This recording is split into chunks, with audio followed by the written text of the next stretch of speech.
KP TV Bharat में आपका स्वागत है। आज हम उत्तर प्रदेश के प्रगतिशील समाजवादी पार्टी के प्रदेश महासचिव अशोक यादव से आज हम सीधे चल के बातचीत करते हैं कि कोरोना को लेकर क्या उनकी बातचीत है। जिस तरह से भारत देश में कोरोना वायरस को लेकर के जनता काफी ज्यादा भयभीत है और संक्रमण भी बहुत तेजी से बढ़ रहा है, इस उद्देश्य से आप क्या कहना चाहते हैं? देखिए, कोरोना वायरस तो आज से नहीं, पिछली साल से ही शुरू हो गया था और काफ़ी समय तक लॉकडाउन में 2 महीना पिछले साल भी मार्च से लेके और जून तक लॉकडाउन रहा। सरकार को ये मालूम था कि ये जो कोविड-19 कोरोना वायरस है, महामारी है, तो सरकार को उसको लेके सजग रहना चाहिए, तो उसकी कोई तैयारी रखनी चाहिए थी। उतना होने के बाद भी सरकार के पास ना तो सभी लोग, आप लोग जान रहे हैं, पूरा प्रदेश नहीं देश जान रहा है, आपके पास ना ऑक्सीजन नहीं है, आपके पास वेंटिलेटर नहीं है, हॉस्पिटल नहीं है। जो भी कोविड के नाम पर आपने हॉस्पिटलों को बना रखा है, वहाँ पर भ्रष्टाचार है, मेडिसिन है नहीं।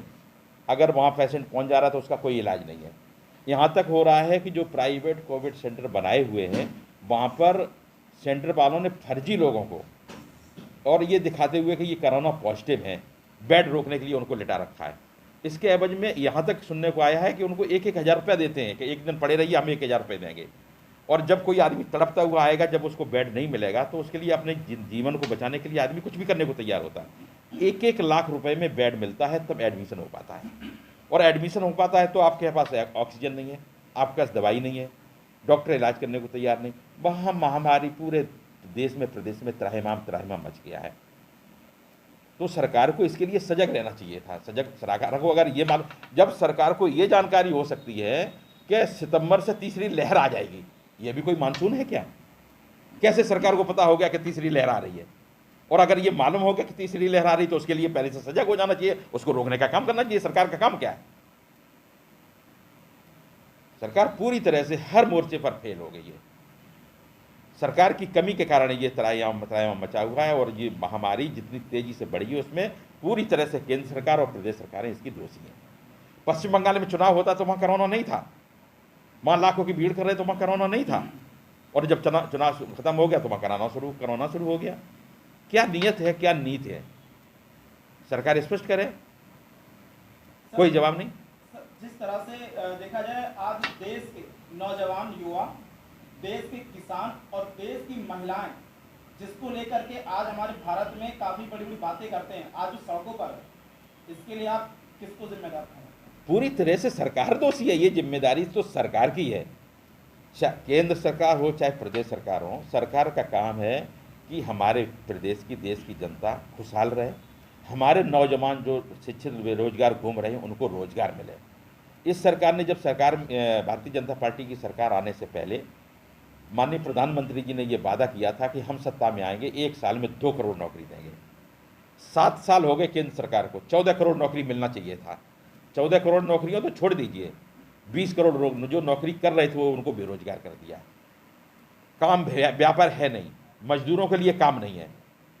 जब आप महामारी से लोगों को आप लॉकडाउन के नाम पर बंद कर दिया, जितने व्यापारिक प्रतिष्ठान हैं सब आपने बंद कर दिए। तो जब बंद कर दिए तो जो प्रदेश की 40% आबादी ऐसी जनता है जो सुबह जाती है, शाम को कमा के लाती है, तब उसके घर पे खाना खाया जाता है। उन लोगों के लिए आपने क्या उपाय किया? आप कह रहे 1,000 रुपये दे। किसी के परिवार में अगर 5 लोग हैं, अगर उस मुखिया को 1,000 रुपये सरकार दे देगी, क्या 1,000 से उसका 1 महीने का खाना हो सकता है? सरकार की जवाबदेही नहीं है इस पर। सिलेंडर तो महंगाई आप देख लीजिए ना, जो सिलेंडर की कमी हो रही, तो ये सरकार की नीयत लचर नहीं थे। तमाम प्लांट हैं जो ऑक्सीजन के प्लांट हैं, सरकार के बजट न देने के कारण बंद पड़े हुए हैं। अभी हमारे प्रगतिशील समाजवादी पार्टी के राष्ट्रीय अध्यक्ष जी ने मुख्यमंत्री जी को पत्र लिखा और सैफई में जो पीजीआई बना हुआ है, उस पीजीआई में 2 प्लांट थे ऑक्सीजन के, दोनों प्लांट बंद पड़े हुए थे। फिर राष्ट्रीय अध्यक्ष जी ने उसकी पहल की, फिर उसमें 1 प्लांट को शुरू किया गया। तो अगर ये महामारी आ गई थी तो सरकार को इसके लिए सजग रहना चाहिए था कि इसके लिए ऑक्सीजन की जरूरत पड़ेगी, आप प्लांट बंद किए हुए हैं और कालाबाजारी को आप रोक नहीं पा रहे हैं। दवाइयाँ कालाबाजारी हो रही है, वो कौन सी वो इंजेक्शन लगता है डेविसवीर क्या करके होता है, उसको तो जो 2000 2,500 रुपए का जो इंजेक्शन है 30 50 हज़ार रुपए में लोगों ने लिया है मजबूरी में। कालाबाजारी हो रही, सरकार को नहीं दिखाई दे रहा है, और सरकार को इसके लिए पहले सजग नहीं होना चाहिए था। तो ये पूरी तरह से सरकार फेल है अपने जो कृत्य उनको दबाने के लिए। इसमें ये भी है जो लॉकडाउन और ये सब जो प्रोपोगंडा फैलाया जा रहा है, इसके पीछे ये साजिश भी है, क्योंकि नौजवान बेरोजगार हैं, उनके पास काम है नहीं, जो मजदूर है उसके पास काम है नहीं, व्यापारियों के व्यापारिक संस्थान चल नहीं रहे हैं। तो जब चल नहीं रहे तो सरकार का विरोध होगा, उस विरोध को दबाने के लिए जिस तरह से कोरोना वायरस को लोगों ने कहा कि कंट्रोल करते हुए साथ में एक नई बीमारी उत्पन्न हुई है, जिसको लोग यहाँ पर ब्लैक जो काला स्पॉट और येलो और वाइट जो आ रहा है फंगस, पूरी तरह से तैयार बैठी। इसका सबक इस भारतीय जनता पार्टी को और भारतीय जनता पार्टी सरकार को भुगतनी पड़ेगी। जिस तरीके कोविड-19 की को लेकर के वैक्सीन लग रही है पूरे उत्तर प्रदेश, पूरे भारतवर्ष में, तो सर इसे कुछ लोगों का कहना है कि ये रिएक्शन कर रही है, पूरी तरीके से काम नहीं कर पा रही, इसको लेकर आप क्या कहना चाहते हैं? नहीं, इसमें तो कोई दो राय नहीं। देखिए, जो वैक्सीन है जैसा ये कहाँ से प्रमाणीकरण है, कहाँ से प्रमाणित है कि इसको लगने के बाद कोरोना आपको नहीं होगा? 20 लोग हमारे बहुत जिम्मेदार और सम्मानित लोग, जिन्होंने वैक्सीन के दोनों डोज ले रखे थे, और वो आज इस दुनिया में नहीं है, कोरोना से ख़त्म हो गए। अगर वैक्सीन इतनी अगर मजबूत थी कि वैक्सीनेशन के बाद आप कोरोना तो होगा लेकिन आप मरेंगे नहीं, ये सरकार भी कहती है, ये WHO भी कहता है, तो अगर उन्होंने दोनों डोज ले लिए तो फिर उनकी मौत क्यों हो गई, कोरोना से मौत क्यों हो गई? हमारे प्रवक्ता थे समाजवादी पार्टी के, सभी लोग जानते हैं, जगदेव सिंह यादव जी, दोनों डोज ले चुके थे और उसके बाद वो खत्म हो गए। ऐसे एक नहीं, सुल्तानपुर में आँख कान गले के डॉक्टर, बहुत बड़े डॉक्टर थे, और उन्होंने दोनों डोज ले चुके थे, दोनों डोज लेने के बाद 1 हफ्ते बाद उनकी मौत हो गई। ऐसे जाने कितने लोग हैं। तो ये वैक्सीन कहीं से प्रमाणित नहीं है। दूसरी बात, केंद्र सरकार की लचर नीति देखिए कि अगर वैक्सीन की बात करें तो वैक्सीन का व्यवस्था तो केंद्र सरकार को करने का काम था, केंद्र सरकार को करना चाहिए था और प्रदेश सरकार को देना था। केंद्र सरकार काम क्या रहेगा जब उन्होंने ये कह दिया, कहा कि आप वैक्सीन के लिए आप सीधे जाइए, आप सीधे संपर्क करिए, कोटेशन दीजिए और वहां से आप परचेज करिए। फिर केंद्र सरकार कहाँ है? ये जिम्मेदारी केंद्र सरकार की नहीं है। तो ये इसका कोई प्रमाणीकरण नहीं है। और वैक्सीन, हमारे राष्ट्रीय अध्यक्ष समाजवादी पार्टी के अखिलेश जी ने कहा कि हम वैक्सीन नहीं लगवाएंगे। मैंने भी कहा कि मैं वैक्सीन नहीं लगवाऊंगा, क्यों? जब उस प्रमाणित ही नहीं, कौन जिम्मेदारी ले रहा है कि ये इसका रिएक्शन नहीं होगा?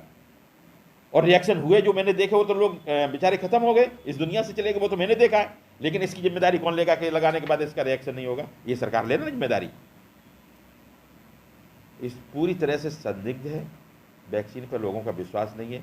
अगर वैक्सीन इतनी ही अच्छी होती तो लोग स्वयं जाके लाइन लगा के वैक्सीन लेने का काम करते।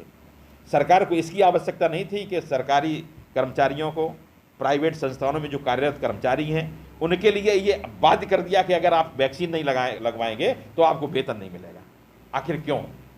इसका मतलब कहीं संशय है, आपकी वैक्सीन में कहीं ना कोई कमी है। नहीं, अगर कमी ना होती तो लोग तो स्वेच्छा से जाते। कौन मरना चाहता है? आज कोई मरना चाहता है, अपनी जान देना चाहता है? तो ये बहुत संदिग्ध है और मैं तो इस पक्ष में नहीं हूँ कि वैक्सीन लगाई। तो प्रदेशवासियों को अपनी तरफ से क्या संदेश देना चाहते हैं? मैं तो यही देना चाहता हूँ कि देखिए, जो देश और प्रदेश के जनता ने बहुत भावुकता में आके और इस वर्तमान केंद्र सरकार और प्रदेश सरकार को सत्ता सौंप दी है, केवल इसलिए कि हमारे अच्छे दिन आ जाएंगे, केवल इसलिए कि भ्रष्टाचार खत्म हो जाएगा, केवल इसलिए कि महंगाई खत्म हो जाएगी। तब की महंगाई में और आज कई गुना अंतर आ गया। इतना भ्रष्टाचार बढ़ गया है, महंगाई बढ़ गई है। गैस सिलेंडर कहाँ था? 650 रुपये का मिल रहा था, 950 रुपये का मिल रहा है।